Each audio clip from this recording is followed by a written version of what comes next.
Sempre quis estar na campus. Eu estive na campus em 2019 e eu vim como campuseira, e aí quando eu vi a dimensão, o tamanho do evento, eu fiquei muito, muito chocada, muito feliz, impressionada com as pessoas, as startups, as palestras, tudo. E aí eu me prometi que nos próximos anos eu queria voltar muito como palestrante, e rolou, então estou muito feliz por isso. Deixa eu só tirar essa caixinha aqui. Eu quero dividir um pouco do motivo de eu estar aqui, do meu projeto de vida e trabalho e do que eu acredito para as empresas e para o futuro também. Então, vou começar me apresentando. Eu sou a Carol Rosignoli, tenho 29 anos. Sou mãe da TT, que é uma criança linda, maravilhosa, incrível, um dos motivos de eu empreender, inclusive. Sou gestora e empreendedora aqui em Brasília, da economia criativa e circular. Eu fundei o Desapeguei Bonito, que hoje é meu projeto principal de trabalho. E ano passado tive também a oportunidade de trabalhar com uma startup no Egito, de venda de roupas de segunda mão. Fui como desenvolvedora de negócios, passar um período nessa startup. Foi um momento incrível. E, enfim, é isso. Eu sou uma super apoiadora de negócios transformadores que mudam o mundo. E aí eu queria contar um pouco da história do DB e onde é que a gente está agora. O Desapeguei Bonito é um negócio de venda de roupas de segunda mão, o famoso brechó. Mas é que hoje está mais chique falar assim. Então, o DB é um negócio de venda de roupas de segunda mão. E o DB foi criado lá em 2015. Além de ser um negócio circular, ele também é um negócio materno, porque ele foi criado quando eu gestava a TT. Inclusive, a TT deve estar assistindo agora essa palestra. E eu tenho muito orgulho disso. E o DB foi criado no Instagram. Eu basicamente vendia peças de roupas usadas do meu próprio armário para amigas, para pessoas que eu conhecia, em certo momento pessoas que eu não conhecia, em certo momento nem eram mais roupas minhas, enfim, aquela história de criação de brechós que a gente já ouve há mais tempo. E o DB foi fundado em 2015, a gente passou por muitas fases desde que o DB foi fundado. Antes só no Instagram era o que a gente tinha como fazer, depois uma loja muito pequena, bem pequena mesmo, era uma loja que se tivessem 5 pessoas dentro dessa loja, alguém tinha que sair. A gente foi para um segundo espaço e hoje a gente está em um espaço que é um espaço que é do tamanho dos nossos sonhos, vamos dizer assim, né?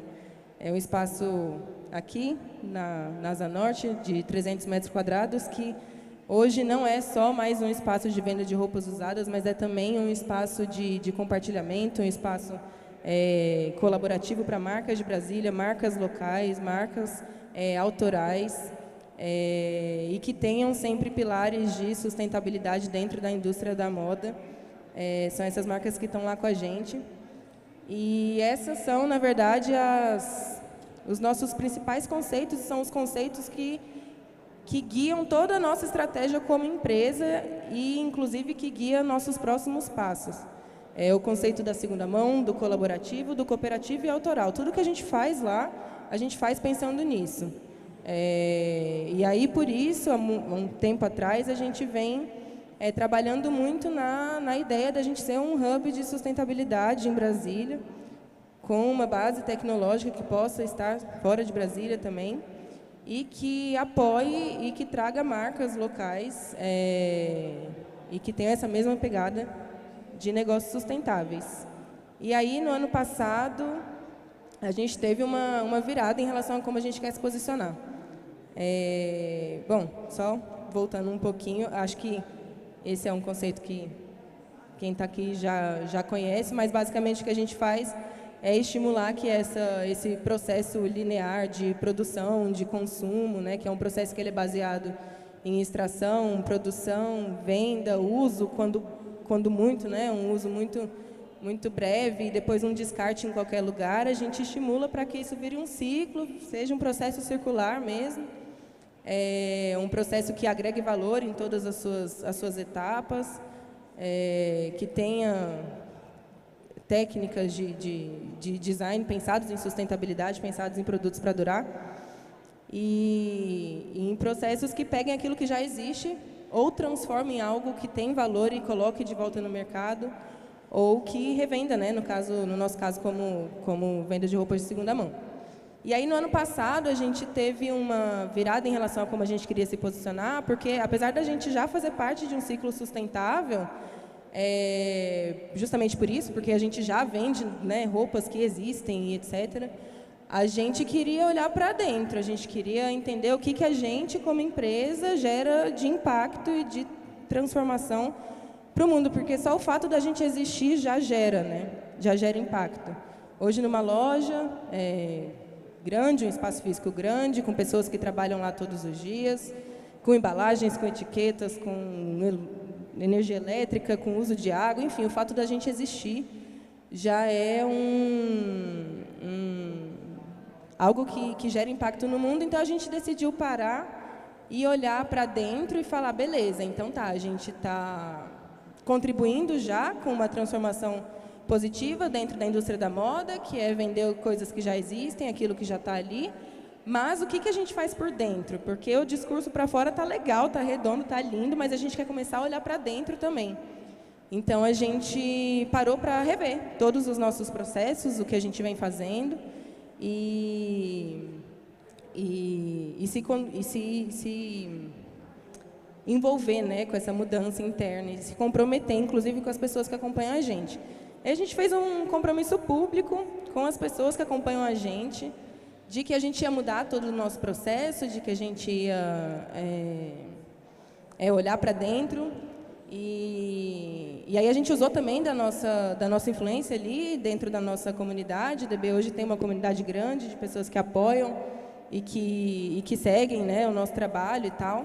A gente fez esse compromisso público com essas pessoas e a gente usou, enfim, né, da nossa influência, a gente fez com que as pessoas não só acompanhassem esses processos, mas com que elas torcessem também por nós, né, por essa mudança dentro da nossa empresa e etc. E estamos nesse processo agora. Em 2021, ano passado, eu, como conversei, né, já falei para vocês, estive no Egito desenvolvendo uma startup lá e no mesmo ano, no período que eu estava lá, eu pude participar do primeiro evento focado totalmente em sustentabilidade, com pautas sustentáveis, do Oriente Médio, e pude ouvir era o vice-embaixador do Reino Unido no Egito, né? E ele foi questionado como é que as grandes nações e grandes poderes públicos se posicionam em relação à sustentabilidade e qual é a responsabilidade das nações também, né? E quem detém o maior poder em relação à mudança, à transformação climática positiva. E foi bem isso que ele disse mesmo, né? Essa responsabilidade é uma responsabilidade compartilhada, mas o impacto ele vem de cima para baixo. A gente estava, inclusive, ouvindo os amigos aqui falando sobre projetos que envolvam o governo e tal, porque o governo ele tem o maior poder de mudança dentro dessa transformação de consciência, né, relacionada à sustentabilidade em qualquer segmento, enfim, de negócio. E então vem ali governos, depois as empresas de iniciativa privada e depois a gente como sociedade civil. Porque de nada adianta, né, que as empresas ofereçam soluções incríveis, como o amigo ali estava falando, como a gente vem vendo nas startups que estão aqui, mas que o governo não se comprometa e não, né, deixe essas soluções passarem. Então, é de uma responsabilidade compartilhada, mas obviamente que existem pessoas que têm o maior poder de mudança e trazendo isso para que a gente saiba também questionar pensar, pressionar para que esse tipo de mudança aconteça, né? Queria trazer um panorama Brasil agora aqui.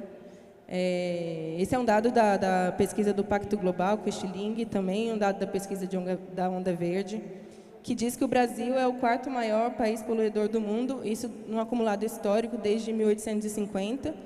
E o Brasil estava um pouco mais abaixo, mas quando começou-se a considerar o desmatamento, dentro desse cálculo, o Brasil pulou para essa posição de quarto. E grande parte, a gente sabe, né, por conta das indústrias da pecuária, da agricultura, o próprio desmatamento, enfim.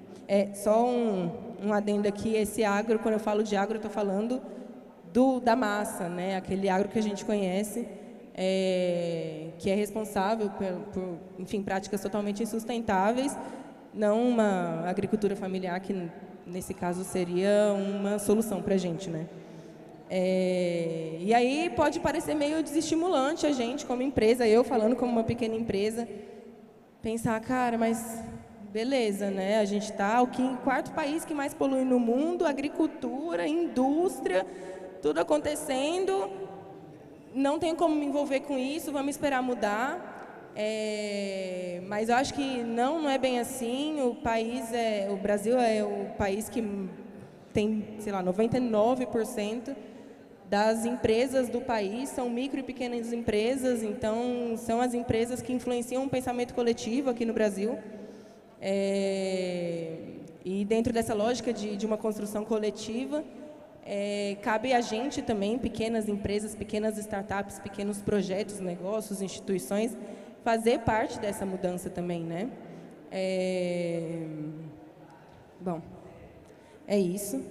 Existem formas da gente começar a se envolver nessa perspectiva de empresa, e aí é disso que eu quero trazer aqui o papel e a nossa responsabilidade em relação à mudança e à transformação climática positiva, né?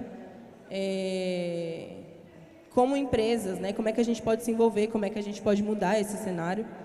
Tem algumas formas de começar. Eu coloco até conhecimento e urgência, na verdade urgência, né? Urgência antes, não é mais algo que a gente pode se dar ao luxo de pensar ou não, né? E isso tem que estar dentro das empresas, todo o planejamento da empresa, e não só o planejamento, prática, e, enfim, mudança no dia a dia, envolvimento com a equipe. Conhecimento está fácil, é um Google, a gente sabe começar a entender qual é o nosso cenário, como a gente, como empresa, pode mudar isso.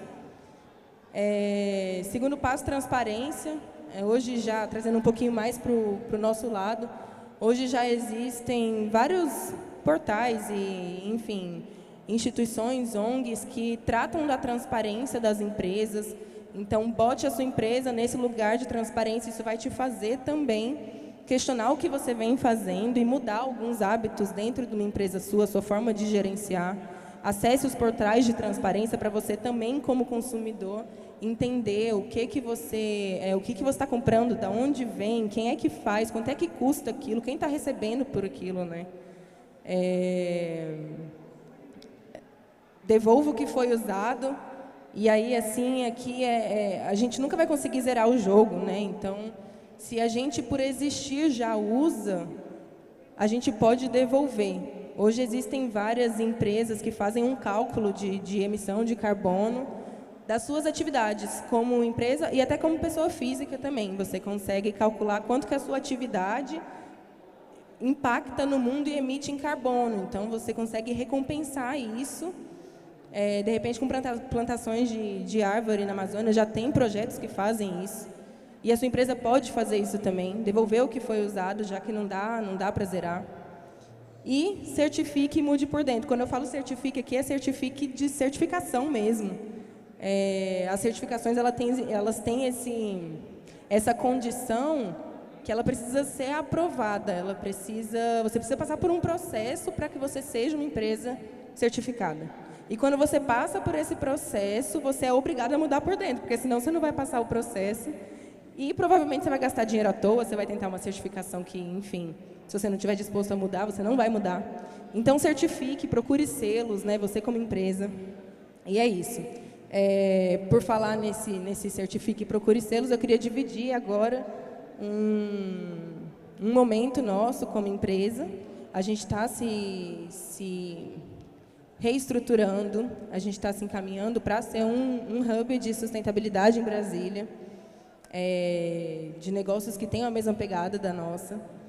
E a gente está sendo acelerado, inclusive, pela B2Mami, um hub também que acelera negócios femininos e maternos, não só maternos e não só femininos, mas esse é um foco principal delas.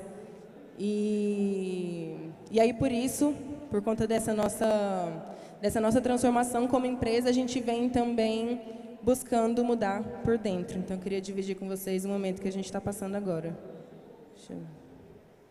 Ih, não foi, gente. Amigos, o som.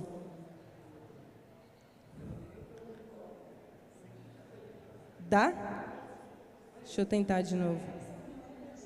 Arrasou.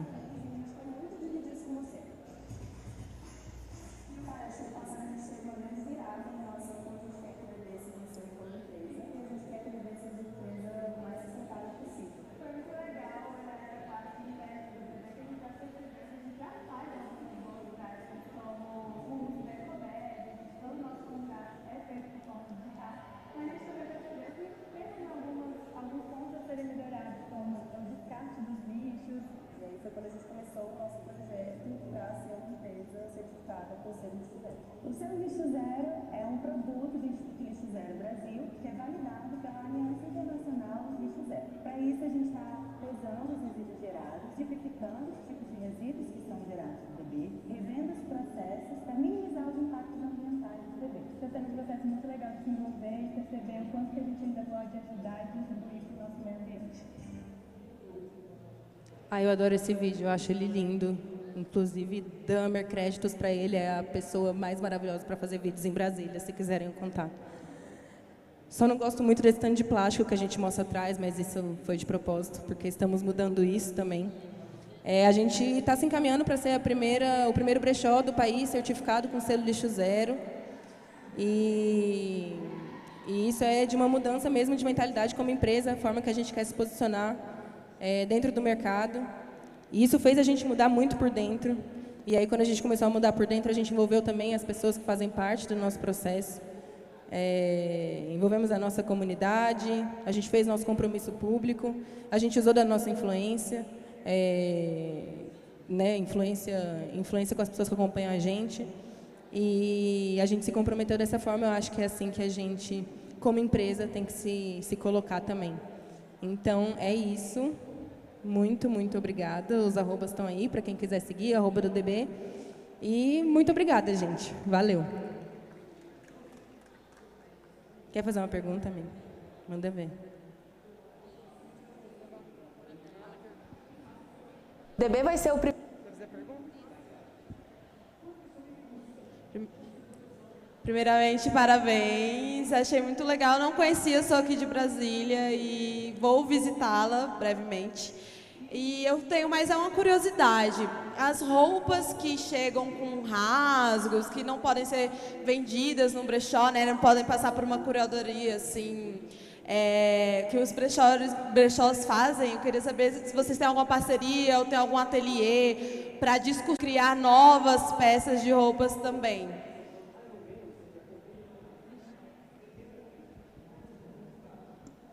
O nosso processo normal é realmente fazer essa curadoria, entender o que fica, o que não fica, e, no geral, a gente sempre devolveu o que não ficava ou pegava para doação.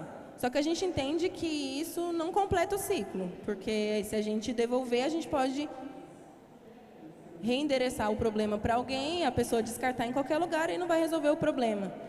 Então, a gente, esse ano, começou um projeto de banco de roupa, não de upcycling, mas a gente quer, inclusive, encaminhar melhor esse projeto, que é um projeto que ele é muito mais, ele tem um viés muito mais social, porque hoje, como empresa, a gente precisa fazer uma seleção de peças muito de qualidade, a forma que a gente se posiciona mesmo no mercado, mas existem peças que estão em perfeito estado, a gente não recebe porque a gente sabe que, de repente, não é o nosso público, e aí a gente vai ter a mesma questão de acumular dentro da loja, né? Então, a gente quer trazer essas pessoas que têm esses produtos, a gente quer ser um ponto de coleta e um ponto de banco de roupa mesmo. Pessoas que possam trazer, funciona como uma troca, né? Créditos e tal. É uma opção o upcycling, a gente, inclusive, tem parceiras que começaram a trazer essa conversa com a gente. É um processo lento e a gente sabe que é muito desproporcional a quantidade de roupas que a gente consegue receber e o tempo que demoraria para uma pessoa ou até uma cooperativa refazer essas roupas. Isso por conta do consumo e a gente sabe como é que é. Então, a princípio, a gente está endereçando isso para um banco de roupa, que é algo que precisa de um pouco mais de estrutura para, né, espaço físico, uma lógica, né, para esse processo funcionar. Mas é um projeto que a gente quer fazer mesmo, porque, é como eu disse, a gente não resolve o problema quando a gente só devolve para as pessoas o que a gente não quer vender, né? Isso acontece também até com as doações que a gente quer fazer, que a gente faz quando o ciclo daquelas peças acaba. O nosso contrato acaba com uma fornecedora e a gente precisa devolver aqueles produtos ou doar. Mas muitas vezes a gente está doando para uma instituição de pessoas que precisam de agasalho, por exemplo. A gente está doando um salto alto de uma marca caríssima que não resolve problema nenhum. Então, dentro do nosso ciclo, né, olhando para dentro, por mais sustentável que seja o que a gente já faz, que é vender roupas que existem, a gente tem um monte de oportunidade ainda, né, de projetos a fazer. É difícil, dá vontade de fazer tudo de uma vez, mas vai rolar. É isso. Gente, obrigada. Valeu, boa noite para vocês.